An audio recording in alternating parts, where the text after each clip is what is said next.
Welcome back to the show. As the fighting between Israel and Palestine intensifies this morning, the devastating impact of the innocent on the innocent is being revealed. Almost 60 children in Gaza and 2 in southern Israel killed in the past week alone. Jason Lee from Save the Children has seen the horror firsthand, and he joins us now from East Jerusalem. Thank you so much for your time this morning, Jason. What are you seeing there on the ground? Yeah, the situation's pretty dire. It's getting worse every day. I mean, there's over 200 people that have been killed, 61 of them children. So that's 1 in 3 are children that are being killed.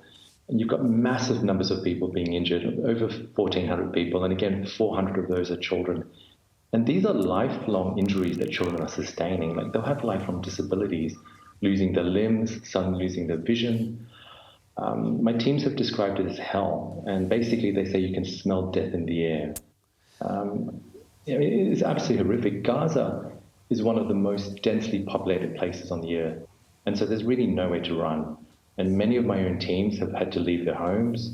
There are 41,000 people at the moment that are sheltering in schools. Now, these people have fled with just on the clothes on their back. They have no idea where the next meal is coming from. I'd imagine psychologically, too, these kids seeing the fear, living with the fear, living and breathing the fear would be taking a huge toll.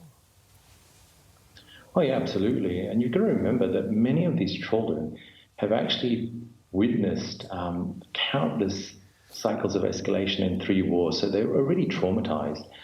But my own teams tell me that the kids are completely scared now. They can't go to bed at night. They need to be soothed. They don't want to go out and play anymore. They look out the window and they're afraid. I mean, like any parent, they'll be like, we'll put a brave face and tell the kids everything's going to be all right. But what do you tell your child if your child asks you, will we still have a home tomorrow? What will happen if I die? I mean, what do you say? What can you say?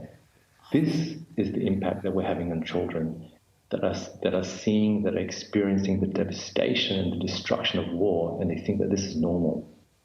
And it just, I mean, even just hearing you talk about it, Jason, like that, just breaks our heart. And we know this conflict, it's so deep-seated. How does it play out the next coming, weeks or so? Look, I think it's really vital. The first thing is that there has to be a ceasefire. It absolutely has to be a ceasefire. This means that Israel has to stop the airstrikes, stop the incursions in Gaza. Hamas has to stop the rockets. And all sides have to absolutely respect their obligations under international humanitarian law, which means protection and safeguarding of all civilians, especially children.